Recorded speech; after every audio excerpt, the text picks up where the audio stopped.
The fourth challenge of the biggest BTD6 boss tournament in history is finally here, and it is Elite Lych on the map Sulphur Springs, and the mode is least cash. Now obviously if you've been following this tournament from me or any other YouTubers, you know the challenge doesn't end there, because there are always restrictions. And this time around the restrictions include hotkey bugs being banned, Beast Handler being banned, and Engineer Paragon being banned, a Paragon limit of 1, and then the most interesting restriction is you can only place towers on the middle pillar in Sulphur Springs.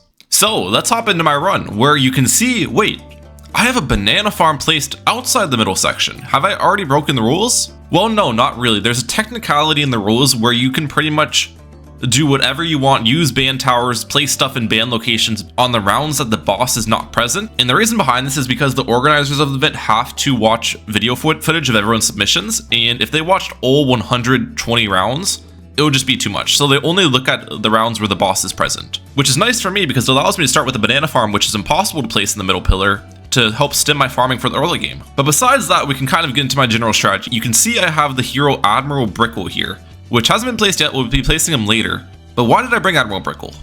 Well, in least cash events, obviously you want to defend the boss with the least amount of cash. And typically in least cash, the best strategy is just spamming a ton of towers and buffing them with Homeland Defense, Ultra Boost, Perma Brood, Sun Temple buff, and defending the boss that way because it's more cost effective than using a Paragon. But in this case, when we're limited on space only to the middle section, and we're facing off against Lich, which is the boss that heals from a ton of the buffs, I don't think a spam strategy would actually be able to defend the tier 5 boss, which means we have to resort to a Paragon. So because of that, before my run even started, I hopped into my modded BTD6 account, just skipped to the tier 5 boss, and tried to figure out what degree Paragons I needed for every single Paragon to defend the tier 5 boss. First off, I tested Boomerang degree 80, which is already a pretty high Paragon to begin with, and it got pretty close. Like, I got down to the final skull. It might be possible to defend it with degree 80 if I had a better placement, but I think degree 80 is already too expensive to begin with and wouldn't be realistic for any scenario, so I'm checking that off the list. I also, of course, checked Dart Paragon, the cheapest Paragon in the game, which a lot of you guys would probably think, oh, Dart Paragon is fantastic on Sulphur Springs. It bounces a ton. It should be able to take out the boss easy. Normally, that would be the case, but since you are restricted to placing everything in the middle pillar when the boss is out, the Dart Paragon is actually just hot garbage. It literally dies against the chain mobs in the first skull at degree 83, so that's not going to work. I checked Tac Paragon as well at degree 80, and Tac Paragon took out about half the boss HP before dying to the Lich Soul. So there's the 3 least expensive Paragons checked off the list for now. Next up, we have Submarine Paragon. And at this point, I started testing degree 60 Paragons because getting a degree 80 Submarine Paragon or the other Paragons would just be way too expensive and probably not possible at all, but degree 60 might be in the realm of possibility. With all that being said though, it appears the Submarine Paragon is hot garbage as well. The closest I could get is 2 skulls remaining, even with giving it a ton of support like glue gunners to slow down the chain stuff and a bomb blitz to insta-kill the Lich Soul. This was not enough. So now we're on to the Ninja Paragon at degree 60. I placed it kind of towards the bottom of the pool, which I'm not sure if this was the best placement of all time. There probably is better locations to place it, but at the end of the day, this is pretty much just a relaxed test to kind of see around what degree Paragons I would need if I took this route of defense. And degree 60 Ninja Paragon got really close actually. I died against the final Lich Soul, but I'd guess if I had a better placement, this defend is probably possible, or just had a tiny bit of support from my previous defense that I built into the Ninja Paragon with. Then I also tested the next least expensive, which is the Boat Paragon at degree 60. And the Boat Paragon actually defended the tier 5 boss pretty easily with a decent amount of room to spare. So that could be a good option as well. Now you might be wondering why I'm testing like degree 60, degree 80, but not testing degree 55 or degree 56, some of the lower degrees. And the reason behind it is in BTD6 against bosses, Paragons get a major power spike every 20 degrees. So a lot of the time, if a degree 60, for example, can barely defend a boss, a degree 59 would have no chance. And by the way, I also did test the more expensive Paragons, Wizard, Ace, and Spike Factory. Wizard, Paragon, and Spike Factory needed about degree 40, and Ace only needed degree 20. But those Paragons are just too expensive to build in a least cash event, so I'm not going to try them at all. Which means my decision is down to the Boat Paragon versus Ninja Paragon. And based on my hero pick that I showcased earlier of Admiral Brickell, I'm guessing you guys have already figured out which Paragon I decided to go for, and that's the Boat, which is more expensive than the Ninja. So why did I decide on the Boat? Well, I think getting a degree 60 Boat Paragon is going to be much easier. The Boat can farm an insane amount of pops on this map, especially with Admiral Brickell giving the naval tactics buff consistently, and you need to farm a ton of pops to get degree 60 plus, which I didn't think would be really possible with the Ninja Paragon. And speaking about farming pops, you always want to make sure this military monkey knowledge is disabled, the big balloon sabotage, because this reduces the HP of blimps that come out by 10% and loses you a ton of pops to your paragons. So I pretty much just always have this guy disabled, as I do a ton of boss events and it's never beneficial. So with all that being said, I now officially have a goal for the run. Get a degree 60 bolt paragon in the cheapest route possible. Which, as you can see here, there's been background footage going on the entire time. We started with a bank, a boomerang, and a dart monkey. The boomerang and dart monkey are pretty much just our early game cheap defense. The bank is going to start our farming because we need to farm quite a bit of money to afford a $550,000 paragon later in the game. So I make my first big farming maneuver at the end of round 29, collecting the bank for full, building IMF alone, and redepositing the cash. Then I do need to get a night vision goggles sniper for the round 33 camo balloons. Now you might be looking at this IMF alone and wondering what I'm going to do with it, because it can't be on the outside once round 40 hits and the boss comes out. And that's why on round 35 I have a plan. I'm going to cash out this IMF alone, place an ice tower in the middle of the water, get a discount village and then a second discount village, buying range on the second discount village. Then right when round 35 starts, we collect the IMF alone and build a Monkeyopolis, because the range of the village is actually big enough to grab it, which is fantastic. Then after that, under double discount, I get a double guns engineer, which will be built towards a balloon trap.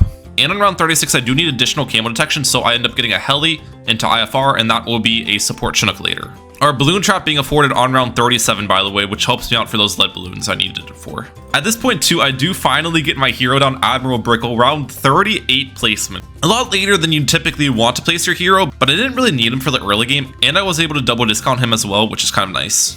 But enough yapping has been done. It's finally time to do what this video is about, defend the boss. So we have the first tier of the boss, defend 30,000 HP, Elite Lych, and I build a Spike Storm.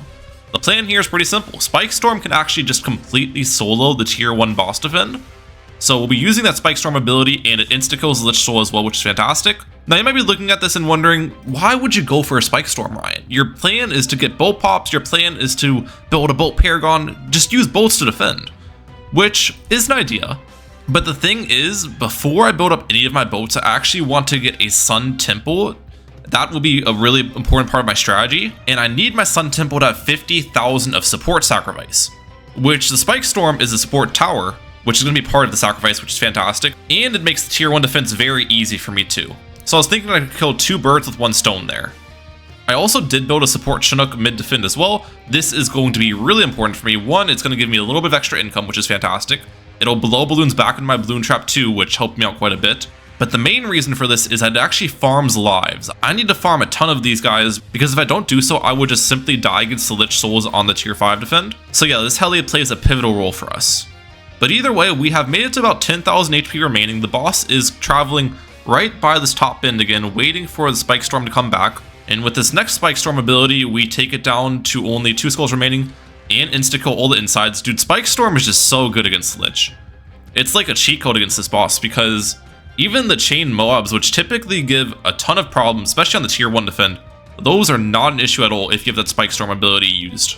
And the same exact process is used for the final skull as well. We just Spike Storm once again, and it insta-kills all the insides. So, tier 1 boss has finally been defeated. Let's get it. Next couple of rounds after the tier 1 defense, we pretty much just farm with the heli, farm with our balloon trap. I also Chinook Admiral Brickell outside of the middle pool, just for the time being. That way I can fit in a double discounted super monkey, because again, I am going to be aiming for that Sun Temple pretty soon. And after I build the Sun Avatar, I actually Chinook it down to the bottom left as much as possible. The placements of my towers are going to be incredibly important after I build my Sun Temple, because I want to make the most out of the little space I have, which is why I'm Chinooking my Admiral Brickell back into this location right above my Sun Avatar, as heroes don't get sacrificed into Sun Temples, and this allows me to actually have Brickell inside of the Sun Temple's footprint, saving me some space in the later rounds. So on round 54, I actually sell my heli, it gives me a little bit more money, and I build the Sun Temple. I did not want to sacrifice the heli because the purpose of the temple is not to get pops, it's only for that support sacrifice. Now you might be looking at this and wondering, Ryan, why did you get 50,000 of support sacrifice? Normally, you never want to get 50,000 of support, because the only difference of a 50,000 support sacrifice and 25,000 is a +1 damage buff to the towers in range, which spending 25k for a +1 damage buff doesn't seem like a very smart play. Which is true in most cases, but in this specific situation, I think it is actually the play, because I'll need all the damage I can get for some of the later tiers. Either way, after the Sun Temple, we get up an Arctic Wind, then I get a village between the Ice Tower and my Sun Temple, and get a heli backup. We are still only at 136 lives. That is not near the amount I need to defend the Lich Souls later in the game, so I need to farm more lives with support Chinook. But that village is used to rebuild into a monkey city to help my income even more, because despite the Sun Temple giving me quite a bit of income, this additional income will be needed. The only thing that's kind of annoying with this setup is since our Sun Temple is buffing the damage of support Chinook and attacking the balloons every now and then, it's pretty difficult for me to stall the rounds effectively, which means our crate usage is not going to be maximized. But it is what it is. And now we have hit round 60. Very important round. We are going to build our tier 2 setup. And wait, are you going for a Lord of the Abyss, Ryan? What are you doing here? Well, I am utilizing a technique. Stay with me now, guys. Cold edging in BTD6. And this technique is used to fit more boats inside of the middle water space than you typically would be able to. Let me explain how this works. You see, normally on this map, you can only fit 7 boats in the middle, but if you have a Lord of the Abyss, it actually allows you to fit boats more on the edge of the water than before. And by utilizing edging, I can now fit 10. And the way you can tell if you edged the boat correctly is if there's this dark pool under the boat or not. If there is the dark pool, then the boat's reliant on the Lord of the Abyss water, and this does not count. But if no dark pool is present when you place the boat, then you have done it correctly. And just to confirm, you can't place a boat in this location without a Lord of the Abyss. The closest I can do it is right here. So with that explanation, we do utilize Lord of the Abyss and fit 3 boats in here early on the edge of the water. And we send out the boss, 180,000 HP. While the boss is out, we'll start upgrading these boats with the income I build just into destroyers. These boats, even if they're not upgraded that much, actually have some pretty insane damage because, again, they're getting buffed by Admiral Brickell, they're getting buffed by the Sun Temple, which gives a ton of buffs, and they're getting buffed from the Jungle Drums monkey city that I've got going on. So we get our first destroyer up here on round 61, and our second one. I'm saving my naval tactics ability for once I hit this skull, that way I don't take any damage against Lich Soul and preserve my lives. You can see here, I did not take any damage, that's fantastic. Then I get up a Glue Strike next, a 2-4-0 Glue Strike, because the 2-4-0 gives you an additional +3 damage instead of +2. It does have less uptime, but I'll be getting more Glue Strikes later to cover that less uptime. And now this third skull, even though I do have the naval tactics ability available, I actually don't use it intentionally. The reason behind it is there's a couple camo balloons at the end of the map, and if I use naval tactics, it gives my boats camo detection and they will end my stall. It's important for me to try to stall these rounds whenever possible because I get more heli crate abilities that way. Unfortunately, this stall just ends itself slightly later, but I did get at least a little bit of a longer round than I would have otherwise. We have now also hit Admiral Brickell level 10, so I do have that Mega Mine ability available, which I definitely will be utilizing against Lich Souls right now, and I'll be utilizing them a ton later in this run as well, so stay tuned for that. It does insta-kill the soul though, which is kind of nice. Then the second to last skull, we use Brickell ability and Glue Strike, that kills the soul super quickly. And the final skull, we are going to use another Mega Mine just to wipe out everything. Tier 2 defend was pretty easy. With only 3 destroyers, we actually still tanked down 180k HP like it was nothing. And after tier 2, nothing too interesting happens. We basically just farm with our heli and our Sun Temple, making me some money for the next 15 rounds until we hit round 80, and now it's time to prepare for tier 3. And I was able to actually farm up to 256 lives at this point, so I'm hoping that's enough for the Lich Souls later in the game. I am going to sell my heli now to clear some space for more boats on the edge of the water. We fit 2 more with the Lord of the Abyss. Then I sell the Lord of the Abyss to clear up some water space in the middle, where I get a submarine and a 3rd boat. I then get in 2 extra Glue Strikes, an Embrittlement at the top, build my submarine into an Energizer. This Energizer is going to be really important because it, 1, will level up Brickell faster, but also it'll cut Brickell's ability cooldowns in half, which means the naval tactics ability uptime on my boats is going to be insane. After that, we build all of our aircraft carriers up, and the middle boat into a carrier flagship with a Super Brittle on the left platform and a Dart Monkey on the right platform. That is a free Dart Monkey, by the way, from my Monkey City. Now we send out the boss, 1.1 million HP. We are going to be able to farm some nice pops here, starting it off with Glue Strike, Brickell ability. And you can see here I'm actually replacing these free Dart Monkeys and selling them over and over again, because every time I sell a tower, it heals Lich by a little bit, allowing me to farm more pops. And the great part about this is this microing of towers literally costs me nothing, because these are free Dart Monkeys at the end of the day. We hit that first skull though, and the Lich Soul comes out. I lose 15 HP from it. I probably should have used a Mega Mine against that, but it's either I lose HP from the Lich Soul, or I use a Mega Mine and I lose pops I could have gotten on my boat. So it's kind of like pick your poison, you know what I'm saying?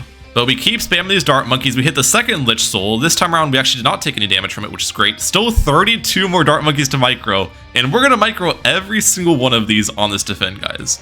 I don't know actually how much the boss like heals every time you buy and sell it, but I think it's like maybe 10k? I'm not sure. So if it's 10k and I'm microing more than 40 darts, that's an extra 400k plus pops that my boats are going to be able to get from this defense, which is very good. I also did intentionally not upgrade my sniper. You can see there's a sniper by my Arctic Wind on the right. The reason behind that is because I will be getting a cripple mob later, but I don't need the cripple mob for this defend. All it would do is pop the boss faster, which isn't good because it gives me less time to recuperate more free Dart Monkeys by passing the rounds, and the sniper would be getting pops as well that my boats would not be getting. So we'll just leave the sniper unupgraded for now, while we micro more darts, and I'm now officially out of free Dart Monkeys to micro, with 4 skulls remaining. So we'll just deal with these next couple skulls regularly. I use a Mega Mine for this 4th one, insta-kill that soul. Then the 3rd to final skull, we just use a glue strike on that soul, and that takes it out before any lives are lost. 2nd to final skull, we end up just using a Mega Mine, and that takes care of it. I get another free Dart Monkey, so I sell that once again.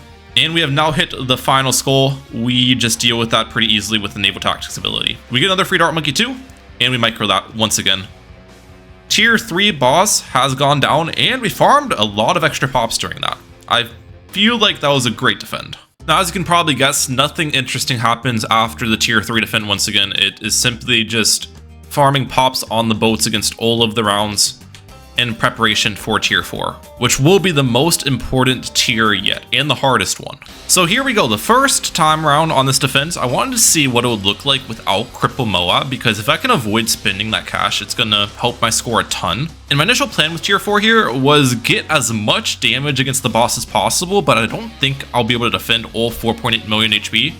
So we'll buy Bolt Paragon towards the end of this defend and clean up the boss with that, aiming for degree 60, obviously, as previously stated. So we hit this first skull here as the boss is traveling around the first bend. I'm preparing that Mega Mine ability to help against Lich Soul, but the Soul still takes 20 health away from me, even with a level 20 Mega Mine. Brickell is max level at this point, so Brickell is going to be helping me out quite a bit here.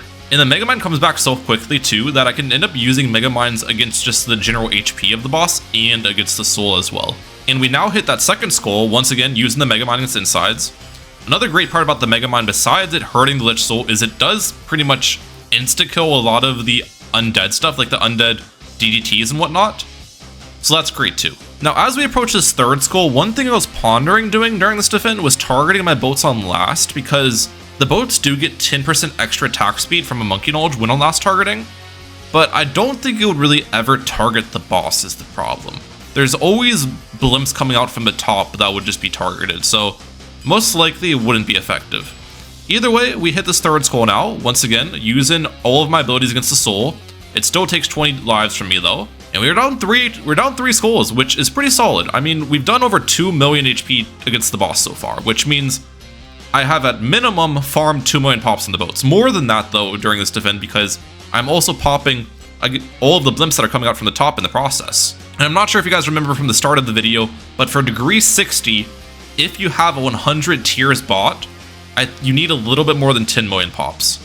In this case, I don't have a 100 tiers bot because you can't fit 100 tiers worth of boats in the middle, even with edging. So I technically would need more than 10 million pops, but we'll see how close we can get. And at this point, I actually backed out of the game and turned on small monkey towers because I need to see the screen more clearly to make a play for my Paragon. And you can see here, I end up selling my Energizer, building a bolt right in the middle into Favored Trades, Trade Empire, then selling my Sun Temple, selling the Monkey City, building my other 5th tier boat into Pirate Lord, but I still don't have enough cash for the Naval Archives of the Seas, which means I need to sell my Super Brittle, sell my Glue Strikes, and I barely have enough cash. What degree am I going to get here? 51. I am not even close to 60. This is a problem. This is actually a huge problem. Remember about my testing beforehand, I'm pretty sure I need a degree 60 to defend the tier 5 boss. So what's that mean? We have to retry from round 100 and probably find a way to defend the tier 4 boss altogether, because even if I had Cripple Mob to farm more pops during this defend, I still don't think we'd get degree 60 in time at all. But let's see how much of a difference Cripple Mob will actually make. Plus 5 damage is quite a big step up. The boat's projectiles normally have 1 damage, and then They're getting additional 5 from my embrittlement and super brittle, so that turns it to 6 damage. They're getting 2 more from my sun temple, which turns it to 8 damage. And then 3 additional damage from my glue strikes, which makes it 11. And that cripple mob will make it 16. The nice part about the cripple mob too is it's map wide plus 5 damage, while stuff like my super brittle and embrittlement are only centralized. But either way, you can see the damage against the boss is much better this time. We've hit that 3rd skull pretty quickly, still timing my mega mine for the skulls and everything. And I'm about to hit the 2nd to last one now. Can I deal with the soul? I do deal with it, okay. But with 1 skull remaining and the boss outside of my super brittle's range now, there's no chance I'm going to be able to defend the rest of that HP. So once again, I'm like, okay, what degree Paragon would I get? Just theoretically. Selling the stuff, let's see. It should be higher than before because we got more pops. And it's 58. Still not high enough, and the boss is actually too far at this point anyways. I would have died against it. So after many more hours of testing the tier 4 defend, here is the solution I found. Selling my monkey city for a primary mentoring village, which 1 decreases the cooldowns of my glue strikes, but more importantly increases the range of my ice towers. That way the embrittlement and super brittle hit the boss for more time. That was actually not enough though to defend. So on top of that, I needed to build 2 overdrives up, and with that and stacking some mines for the last lich soul, I barely defended it without dying. It was so close. And since we did not build our boat paragon yet, that means the next couple rounds of the regular balloons, I can just farm an insane amount of pops to get even a higher degree of paragon than 60, to make tier 5 defend very comfortable. And on round 119, we finally do get that boat paragon up with degree 68. Quite a bit overkill on the paragon power there, but it should make it for an easy tier 5. Let's see how we do here. 24 million HP. Let's run it. I think currently I have the boat on last targeting because with the boat paragon, it hooks in all of the just regular balloons pretty quickly, which means I think I can utilize last targeting. It's going to hit the boss the majority of the time with the plus 10% attack speed, so that's fantastic. The souls still take 27 lives from me though, even with the boat paragon. There's no way I can really avoid that. But with 229 lives stocked up, that should be more than enough to tank every single cycle of the Lich Soul stealing lives from me. At least that's my hope. 2nd skull, let's see how we do. We are also pairing Glue Strike for the Lich Souls, but at this point, Glue Strike, Cripple Moab, Super Brittle, all that stuff really is negligible. The Bow Paragon's projectiles do such a high base damage that adding like 10-15 damage on top of that's not really going to do much at all. At least in my opinion. We're also pairing the Mega Mines for the Lich Souls too, which the Mega Mines actually help out quite a bit in my opinion. I think they do 11,000 damage at a max level Brickell. It's decent. I don't know. It's something at least. That's the 3rd to the final skull dealt with though. Only 2 skulls remaining. We are going to defend this boss with plenty of room to spare actually, it should. At least we should be. 2nd to final skull, we use Mega Mine and deal with it. And now we are nearing that final skull. Let's see if we can do it. By the way, the hook and ability from the Bow Paragon does not work against Lich Soul. I tested that beforehand. It'd be really cool if it did. But we do deal with that final Lich Soul. 45 lives remaining, so we're actually pretty close on the life count. But there you have it. $1,034,785. Was that my final score? No, it wasn't. I actually optimized a little bit from here. The first small optimization coming in the early game, instead of getting the night vision goggle sniper, I placed a ninja, which is a little bit cheaper. And the next optimization came after I got my sun temple up. I actually utilized double discount this time and built a lot of my defense before I got my 2nd heli up. And the final way I cut some cash was the tier 4 defense, where I actually defended once again, but with only 1 overdrive instead of 2 overdrives. This took even more attempts than the first time around. And I pretty much just had to rely on RNG with how the planes fly from my aircraft carriers to eventually get it. And through doing a whole new separate run, how much cash did I end up saving? Only about 6K. It wasn't much at all. My final score ended up being 1,028,840. And I'm pretty confident with that. I think that's a pretty solid score. I'm curious as to how it would match up against everyone else. If you are interested in seeing all 5 kills of my final run, there is an unlisted video linked in the description that I posted a couple days showing it. But all the kills are pretty much the same as the first time around. Guys, the time is out. Results are posted. Congrats to the top 3 as always. The winner, as expected, was Animal at 796k. Familiar Face in 2nd, ISAB with 869k, and Jandolf in 3rd with 1,012,370. So my score would have been pretty close to top 3, which I'm happy about. How close would it actually be though? Let's find out. I got a comment recently that said since I'm not in the tournament, I'm acting like as if I was participating. We could play out where I would be at inside of every single group for points with how my runs have gone. And in case you didn't see my 2 previous videos inside of this boss tournament, I'm building a playlist for them now. The first one, which was least tiers, I did it in 33 tiers with 17 minutes 10 seconds spent. And the second one, which was a timed boss, I finished in 2 minutes 25.98. And then you gotta remember for least cash, it was 1,028,840. So with those scores, if I was theoretically in Group A, I would have gotten first place for least tiers with 33 tiers. So that'd be 5 points with how the scoring table works. I would be sitting in third place for round 2 with my timed boss. That'd be additional 4 points. And then I'd be second for least cash, so 4 more points, which would put me at 13 points inside of this group, so second place in Group A. For Group B, I would have been first place inside of round 1. I tied Mr. Pietrek in tiers, but I had a faster time than him. I would have been fourth place during the timed event though, which is only worth 3 points. And then I would have been first place once again in least cash. So same thing as Group A. In Group B, I also would be sitting in second place with 13 points. Inside of Group C, for round 1, I would have won that round with 33 tiers. Round 2, I would have gotten third. And round 3, I would have gotten third as well. Which means I would be 13 points for Group A, B, and C, which is funny. Then finally, if I was in Group D, I would have gotten third place in round 1, 4 points there. Fourth place in round 2, so that'd be 3 points. And first place in round 3, so that'd be 5 more points, totaling for 12 if I was in Group D, which is tied for second. 13 points Group A, 13 points Group B, 13 points Group C, 12 points Group D, which I'm very happy about. And for those people who are curious how ISAB and Animal cut so much cash off me, it is pretty much what I expected in the fact that they used the Ninja Paragon. The Ninja Paragon was actually possible to farm enough pops for, and you didn't actually need degree 60 if you utilized the Bomb Blitz tech too. I think Animal did it with a degree 50 something. Congratulations to them. If you guys have been enjoying the BT6 content as well, please hit that subscribe button. It would be very appreciated. We're nearing 50,000. I'll catch you guys in the next one.